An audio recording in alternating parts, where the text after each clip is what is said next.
Oke, Assalamualaikum warahmatullahi wabarakatuh. Perkenalkan nama saya Muhammad Hasan Atwaila dengan 3 digit yang terakhir 112. Ini saya akan mempresentasikan untuk tugas praktikum sistem embedded dengan modul yang berjudul DAC dan PWM. Oke, lanjut yang pertama ada teori DAC yang rangkaian R2R ladder. Rangkaian R2R ladder ialah metode yang paling populer dan efisien mengimplementasikan digital to analog converter atau DAC. Rangkaian ini menggunakan dua nilai saja, yaitu R dan 2R, yang disusun menggunakan membentuk struktur tangga ladder seperti ini, guys. Setiap bit digital dari mikrokontroller akan dikendalikan sebuah saklar yang menghubungkan titik simpul tangga ke tegangan frekuensi atau ke ground. Kombinasi posisi saklar tersebut menghasilkan pembagian tekanan resistif yang proporsional terhadap nilai pin input, sehingga menghasilkan tegangan output analog yang linear. Mekanisme ini sangat stabil karena impedansi output pada setiap node selalu bernilai R, terlepas dari berapa banyak bit yang digunakan.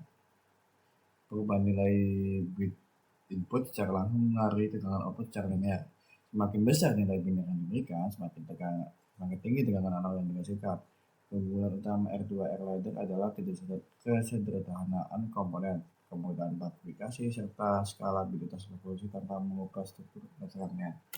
Lanjut ke resolusi dan output range DAC. Resolusi DAC sendiri diukur dalam satuan bit dan menentukan berapa halus sinyal analog yang dapat dihasilkan. Semakin besar jumlah bit, semakin banyak level tegangan yang dapat digunakan oleh DAC. Sebagai contoh, DAC 8 bit memiliki 2,8 dengan 2 atau 256 level tegangan yang berbeda. Artinya, output analog dibagi menjadi 256 langkah atau step dari nilai minimum hingga maksimum. DAC 10 bit menghasilkan 1024 level, dan DAC 12 bit menghasilkan 4096 level, sehingga sinyal yang dihasilkan semakin mendekati sinyal analog yang mulus dan pembingung.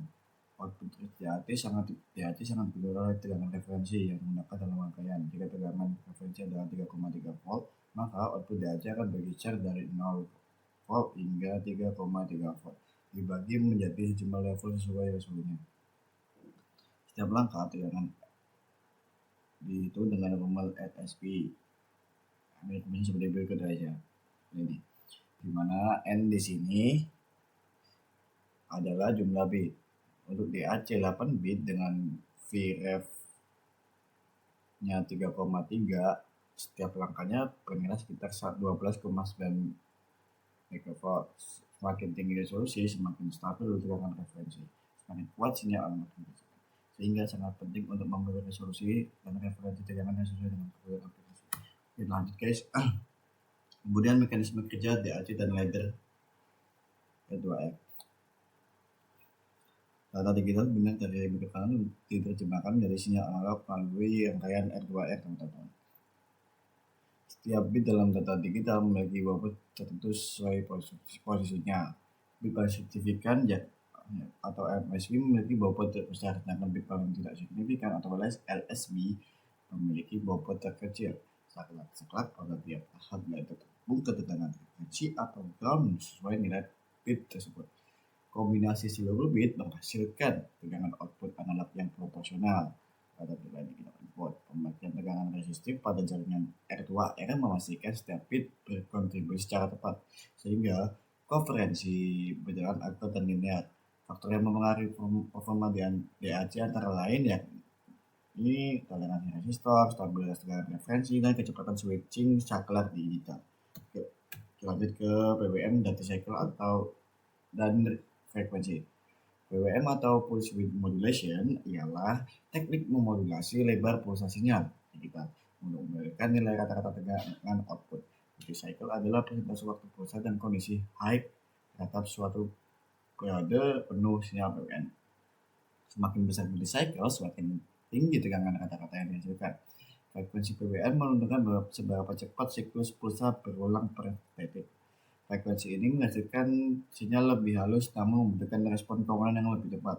Kombinasi duty cycle atau frekuensi yang tepat sangat menentukan kualitas pengendalian daya pada beban.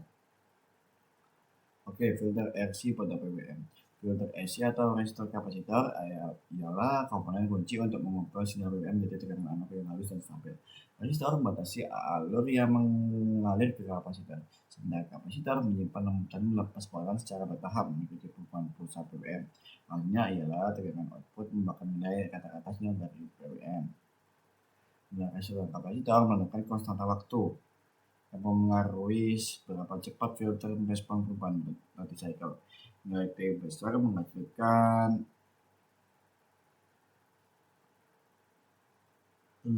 waktu menghasilkan sinyal lebih halus namun respon lambat, sedangkan nilai waktu kecil memberikan konstanta waktu kecil menentukan respon cepat tapi nilai lebih tinggi. Filter ini sangat penting untuk aplikasi audio, sensor, kontrol analog yang membutuhkan sinyal bersih dari output PWM dan microcontroller.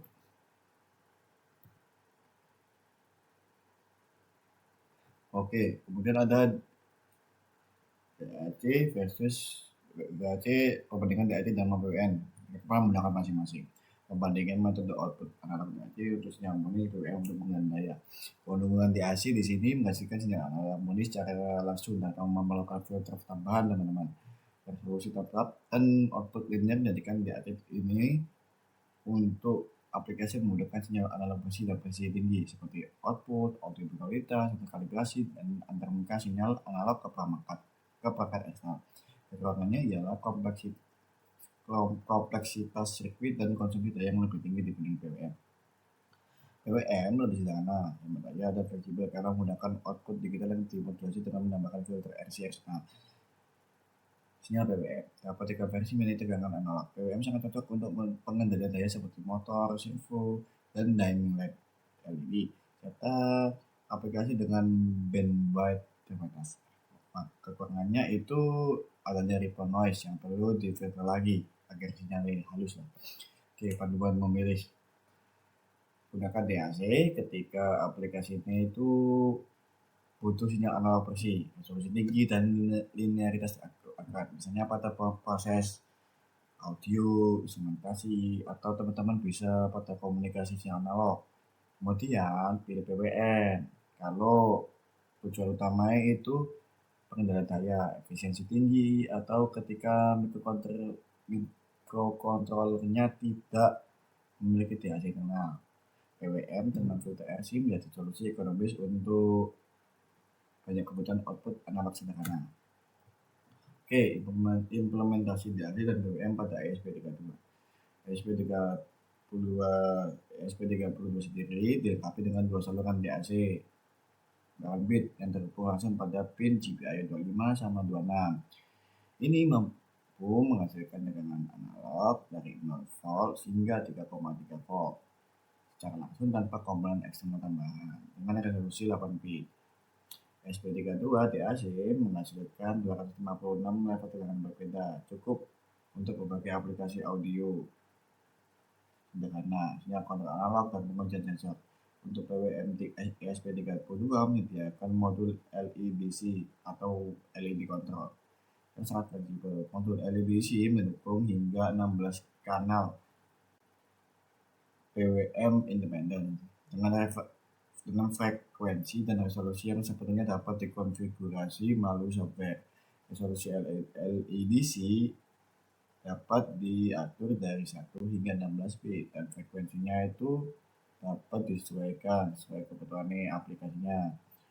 Konfigurasi dasar LEDC melibatkan pemilihan timer, pengaturan frekuensi, terus pemilihan pada output,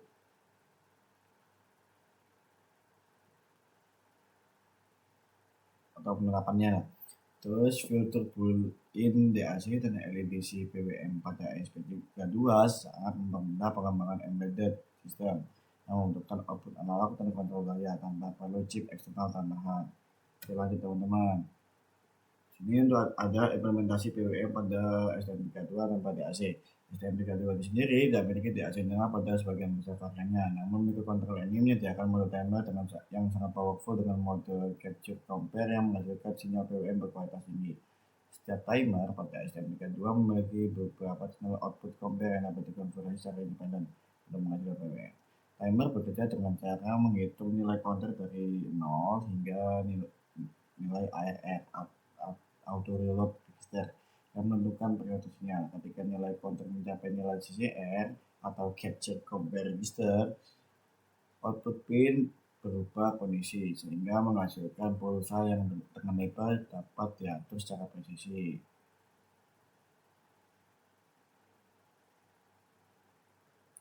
Frekuensi PWM sendiri ditentukan oleh kombinasi prescaler time dan nilai ARR, sedangkan dati cycle itu diatur dengan mengubah nilai CCR-nya relatif terhadap ARR.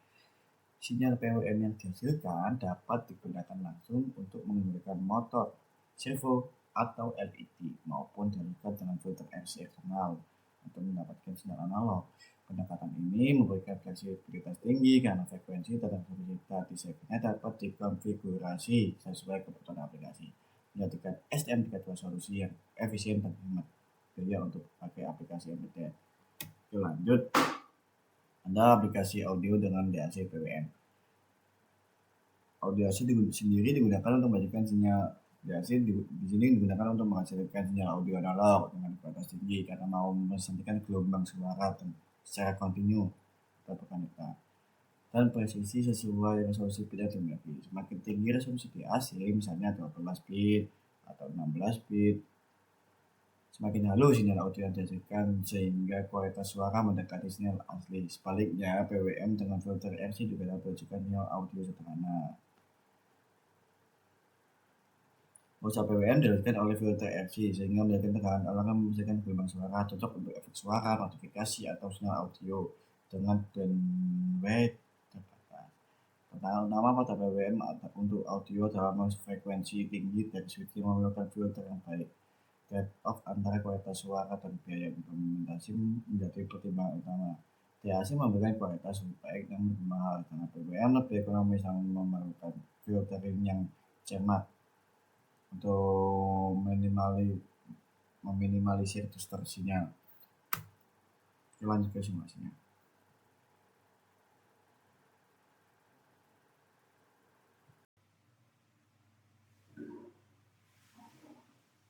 Oke, ini untuk penjelasan dari kita menggunakan untuk yang ini pakai ESP32. Ini untuk rangkaiannya. Nah, ketika interrupt diputar ke kiri, maka indikator LED-nya atau LED-nya akan menyala.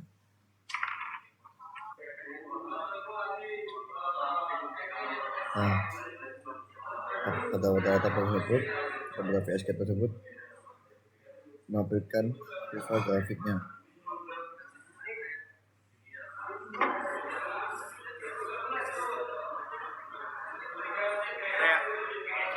Motor servonya membaca untuk mencari sinyal.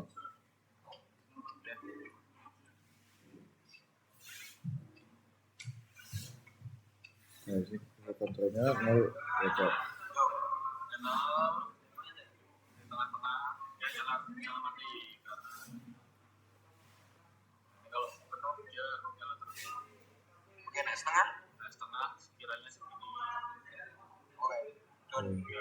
Setengah akan berkedip.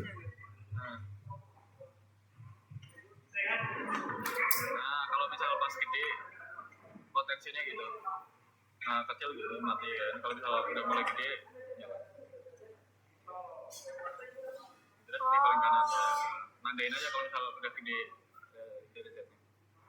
Nah, gitu aja udah tuh.